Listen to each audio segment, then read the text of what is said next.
Elias remained silent for a long, terrible moment, processing the twin revelations.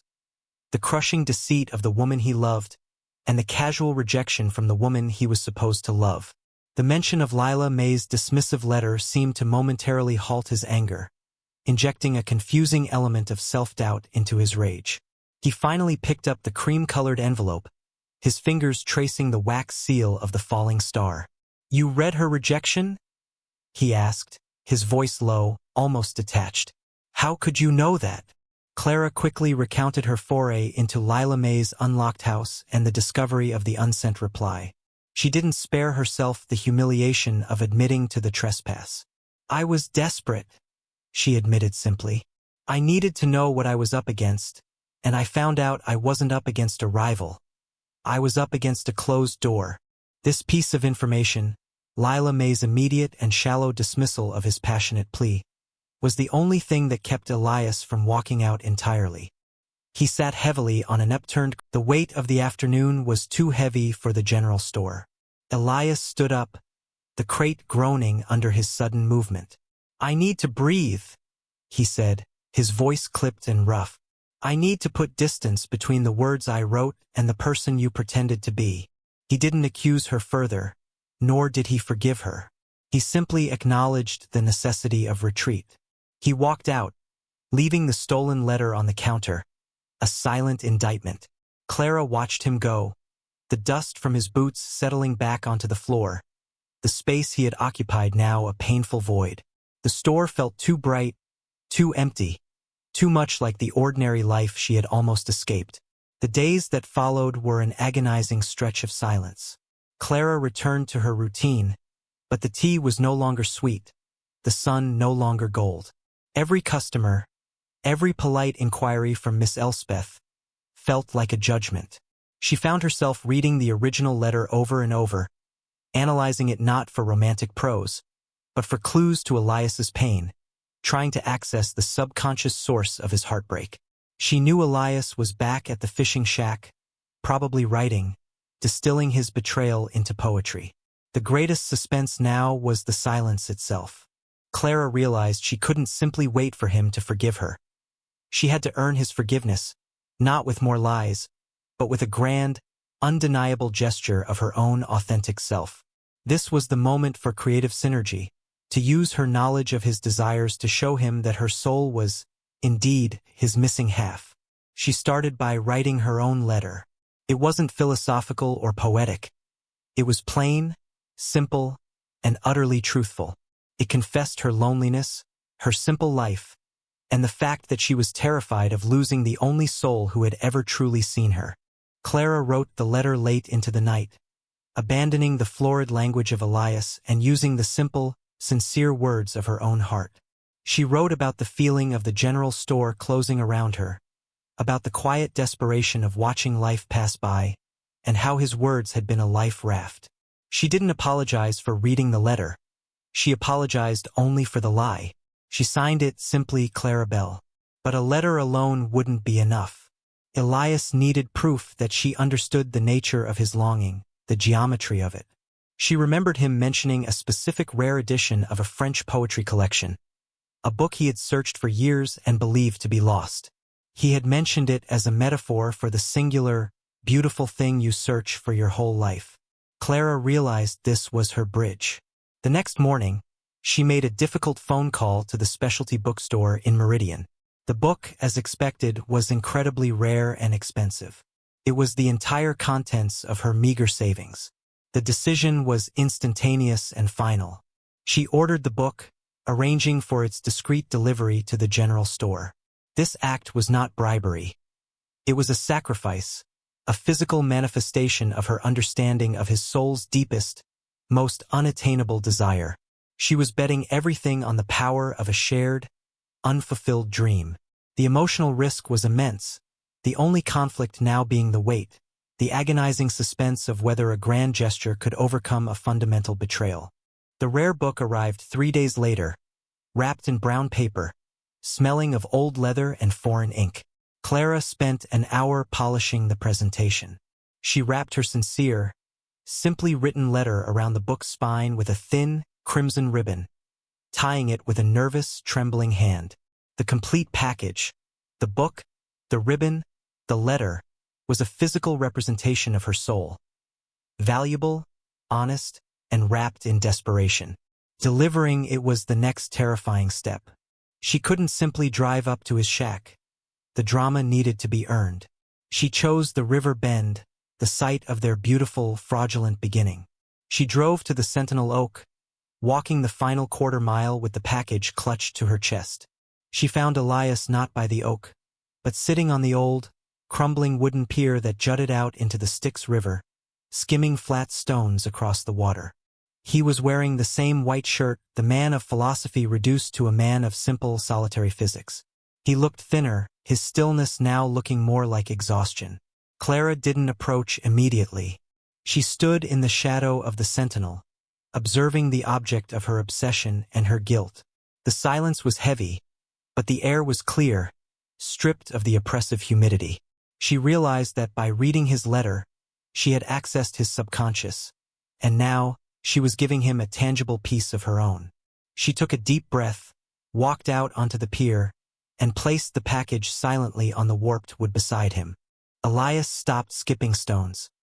He didn't look up at her, his gaze fixed on the ripples of the river. The small splash of the package hitting the pier was the loudest sound. "You shouldn't be here, Clara," he said, his voice flat, devoid of emotion. "The performance is over." Clara didn't retreat. She sat down next to him, her legs dangling over the water. "I know," she said, her voice steady, "but I didn't come to perform. I came to confess, and to give you back something I think you've lost." She gestured toward the package. "It's the book, Elias. The one you wrote about, the one you said you'd search for your whole life. I found it." He finally looked at the package, then back at her, a flicker of something unreadable. Curiosity? Shock? In his eyes. "You spent your savings on a ghost, Clara?" he observed, not with gratitude, but with a weary cynicism. "It's a magnificent bribe, but it doesn't change the fact that you broke a sacred trust." This was the core conflict. The intellectual gift versus the emotional betrayal. "It's not a bribe," Clara argued passionately.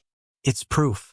Proof that I listened, truly listened, to the deepest, most inaccessible part of you. The woman you were writing to, the one who rejected you, she didn't even remember the tea, let alone the book. I remembered everything. I am the custodian of your soul's true desire, Elias. I stole the vessel, but I am the only one who can carry the flame." Her words were raw, emotionally evocative, laying bare her entire defense. He slowly reached for the package, his long fingers carefully untying the crimson ribbon, the sound of the paper tearing an exquisite sound of suspense. Elias held the book in his hands, turning it over, his expression slowly softening. The small, old volume, a relic of a passion shared, was a potent argument. He opened it, inhaling the scent of aged paper and distant history. His rejection of Lila May's cold indifference had been a painful, distant event.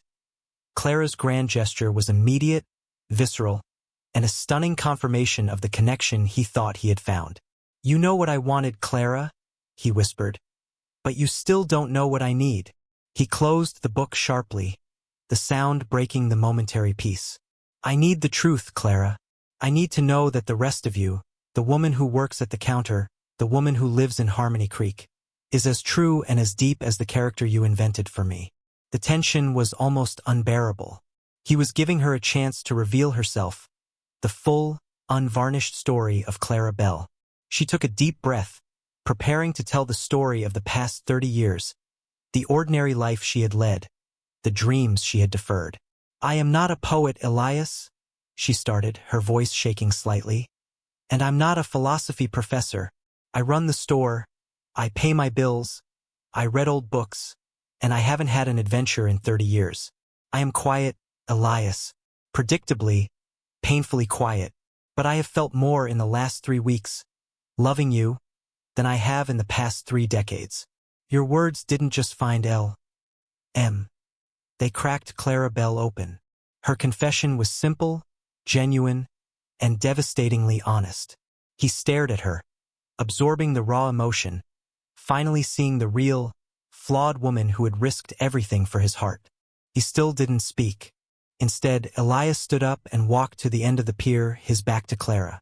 The sun was beginning its slow, dramatic descent, painting the river a bruised, fiery orange. The silence was a deliberate torment, the final stage of the conflict. Clara didn't follow him. She knew this was his internal battle to fight.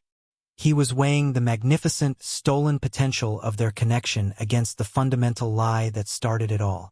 The access to the subconscious was working both ways now.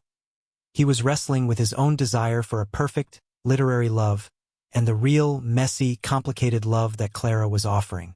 She knew, deep down, that the lie had hurt his pride more than his heart.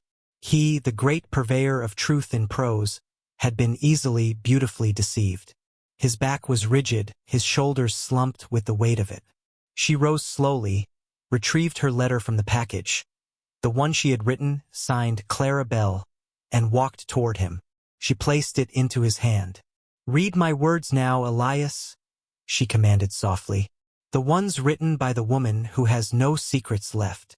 She turned and started walking away, forcing him to choose between letting her disappear forever or accepting the painful reality of her love. She heard the soft, almost inaudible sound of the paper unfolding behind her. That was her last piece of power, the power of self-removal, the ultimate act of sincerity. She walked toward the Sentinel Oak, her heart beating a desperate, final rhythm. Clara reached her truck, put her hand on the cold metal door handle, and closed her eyes, preparing to drive away into the ordinary life she had disrupted. Then, she heard it. The crunch of boots on the gravel behind her, moving fast. Elias. She didn't turn around, waiting for the words of rejection that she knew she deserved. He stopped just a few feet behind her. "Wait," he said, his voice ragged, filled with a complex blend of emotion. She finally turned to face him. He was holding both letters, the original, cream-colored one, and hers, the folded sheet of simple paper. "Your letter," he said, holding up the one she had written, "is the best thing you've ever written. It is simple, it is honest, and it is full of a beautiful, terrifying truth." He paused, his gaze meeting hers, and a faint, hesitant smile appeared. "But I am a writer, Clara. I look for the story. And the truth is, the story of the misdirected letter, the lie you told, the deception that allowed us to meet. It's the most compelling chapter of my life. It has everything I write about: longing, theft, destiny, and the beautiful, unbearable tension of human connection." He took a step closer, reducing the distance between them. "I can't forgive the lie entirely," he admitted, his honesty mirroring her own. "But I can't live without the truth you gave me. The Clara you invented for my benefit is the most real person I've ever known." He reached out, slowly, and brushed a single stray hair from her cheek. "I don't love L.M.," he whispered. "I fell in love with a reader." The kiss was the confirmation, the emotional lightning bolt that sealed the truce between the thief and the poet. It was a kiss that tasted of river water, old ink, and the profound relief of having survived a major confession. They stood there beneath the shadow of the Sentinel, the setting sun casting long, dark shadows that mixed and mingled, just like their complicated truth. The moment was not simple. It was layered with the knowledge of betrayal and the fierce, undeniable joy of recognition. Elias still had moments of doubt, small clouds crossing his mind, questions about the why of her actions. Clara answered him with simple, unadorned truth, stripping away the poetic embellishment. She explained the monotony of Harmony Creek, the way his letter felt like an escape hatch from a life already written. She explained that she wasn't looking for a man, but for a voice that validated the vast, unexplored space within her own spirit. Their relationship settled into a tentative, fierce intimacy, built on the agreement that no more lies could exist between them. They continued to meet at the shack, spending their days reading, writing, and simply being in the shared silence that felt more articulate than any conversation. Clara's simple life was transformed. She went back to the general store, but now she was the woman who had a profound, magnificent secret, the woman who had stolen a poet's heart. Miss Elspeth still watched, still gossiped, but Clara only smiled, a genuine smile that reached her eyes. The external world, however, was not finished with them. The small community of Harmony Creek was a slow, persistent organism, and Miss Elspeth was its nervous system. She had seen Elias walk out of the store, and she had seen him walking on the river road days later, and she had certainly put 2 and 2 together and come up with 5. Her whispers circulated like a slow-moving epidemic. The poet, the stolen letter, the abandoned schoolteacher. The local conflict was building to a head, threatening to drag their delicate, secret world into the harsh light of small-town judgment. Clara ignored it, but Elias was less adept at shrugging off social pressure. He was a man who lived in the world of ideas, and the pettiness of small-town gossip was a confusing, irritating distraction. He started pulling away subtly, retreating into his writing, using his art as a shield against the intrusive gaze of the community. Clara knew the underlying reason. He was afraid that the shame of the deception would overshadow the beauty of their connection. The subconscious fear was that the community's judgment would validate his own lingering self-doubt about the nature of their love. He worried that he had been so desperate for connection that he had overlooked the crime. Clara realized she had to fight the small town, not just for their love, but for Elias's self-respect. The moment of external crisis arrived one Saturday morning when Lila Mae Carson, the intended recipient, walked into the general store. She was polite, collected, and utterly unaware that Clara was the woman who had stolen her mail and her potential suitor. Lila Mae needed stamps, a final, ironic interaction with the postal service. Miss Elspeth, sitting by the coffee station, was practically vibrating with malicious excitement. The tension in the small, crowded store was electric. Lila Mae approached Clara at the counter, her smile genuine and professional. "Good morning, Clara. Could I get a book of the permanent stamps, please?" As Clara handed her the stamps, Miss Elspeth couldn't resist. "Lila Mae, honey, you look wonderful. Say, did you ever hear back from that handsome poet fella who was writing you those beautiful sealed letters? Elias Vance, I think his name was? He's staying in the old fishing shack, you know. I heard he was heartbroken." Lila Mae blinked, her smile faltering only slightly. "Oh, that gentleman," she said, a polite dismissiveness in her tone. "Yes, he sent a rather intense philosophical note." I replied, politely declining any further correspondence. It was all a bit much, really. He seemed quite melancholy. She turned to Clara, utterly unaware of the damage she had inflicted with her simple words. "Have a lovely day, Clara." She walked out, leaving Miss Elspeth stunned into silence for the first time in memory. Lila Mae's public declaration of rejection was a stunning, unintentional victory for Clara. The intended recipient, in one swift, polite dismissal, validated every single one of Clara's claims. She confirmed that Elias's deep passion had been met with a polite, shallow indifference. The moment felt like a divine validation, a definitive closure to the initial deception. The news, of course, reached Elias faster than a wildfire. When Clara arrived at the shack that evening, he was waiting for her, not with a philosophical inquiry, but with a look of stunned relief. "She said I was a bit much," he chuckled, a genuine joyful sound. The great tragedy of the soul, indeed. She was completely immune to the geometry of longing. The external conflict had collapsed, replaced by the deep, resonant emotional confirmation that their shared connection, built on a lie, was the only truth that mattered. The conflict now shifted again, becoming a future-facing one. Could they build a permanent life on such a foundation? Their creative synergy deepened. Elias began writing a long-form poem, a modern epic, about the experience of finding the perfect reader through the perfect deception. He called it simply the misdirection. Clara, no longer just a reader, became his collaborator, his muse, his primary critic. They were merging their two realities, his philosophical world and her grounded one, into a single complicated whole. The emotional high of the public validation eventually gave way to the practical realities of their situation. Elias, a man used to anonymity, was now the subject of intense local gossip. His rented shack felt less like a retreat and more like a besieged fortress. Clara, facing her own family's silent disapproval of her unsuitable match, felt the weight of her community. Their life, though intensely passionate, was completely isolated. They existed in a bubble of their own making. The addictive nature of their secret meetings, the thrill of the stolen love, was starting to wear thin against the need for a normal, acknowledged existence. Elias raised the subject one evening, his eyes troubled as he looked out at the dark river. "We can't live like this, Clara," he said, his voice quiet. "I have to make a choice. Either I embrace this life with you fully, or I retreat completely." His words forced Clara to confront the ultimate conflict, the life she wanted versus the man she needed.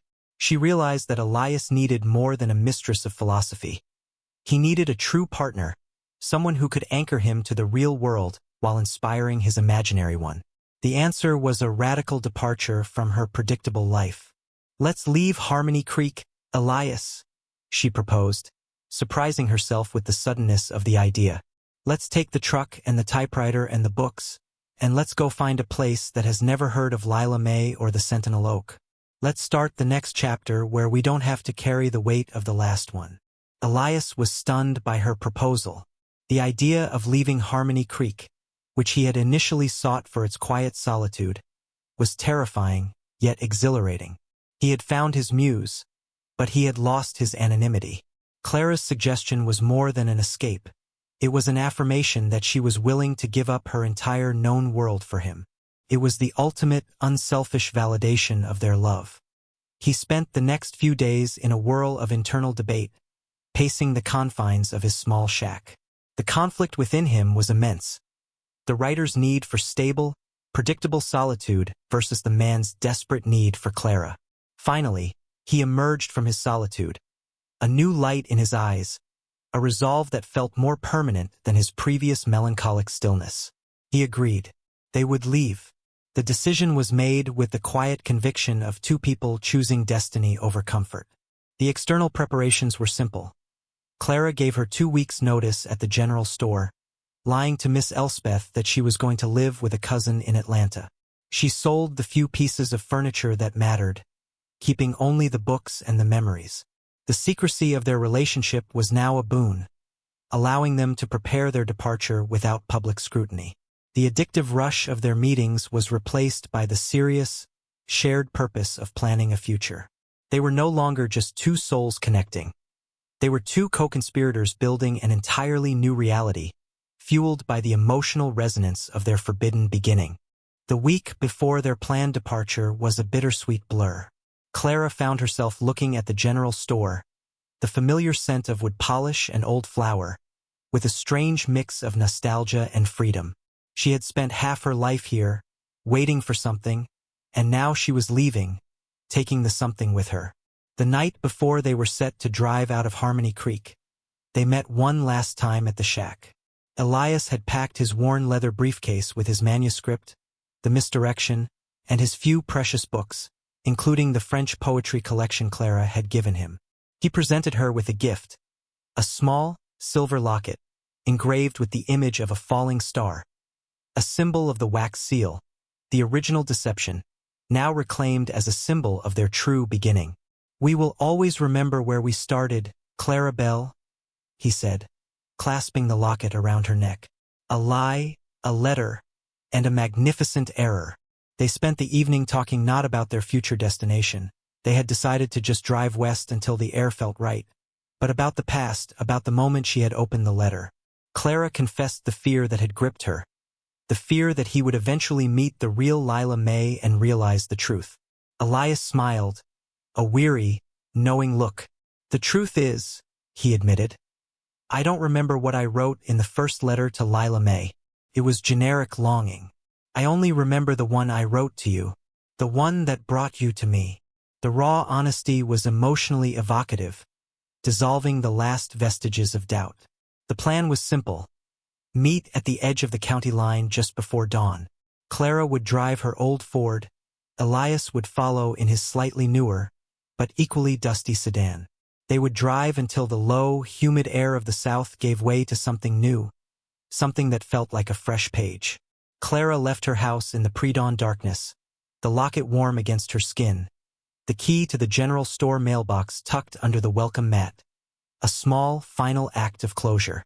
She drove past the sleeping town, past Miss Elspeth's darkened house, feeling a rush of exhilarating terror. She was finally living the adventure she had only ever read about. She reached the county line, a simple, faded sign marking the boundary of Harmony Creek. Elias was not there. The space was empty, the only sound the chirping of cicadas and the faint hum of her engine. A cold, terrifying dread seized her. She checked her watch. 10 minutes past the agreed-upon time. 20 minutes. She tried his cell phone. It went straight to a generic voicemail. Clara's mind raced, offering up a terrifying array of possibilities. A change of heart, an accident, a sudden decision to retreat into isolation. Had he decided the lie was too big, the burden of her love too heavy? The creative synergy that had defined their relationship now failed her.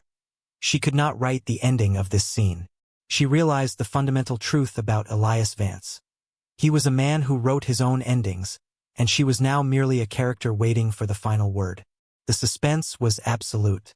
Clara waited an hour, the sun rising over the county line, mocking her with its bright, optimistic light.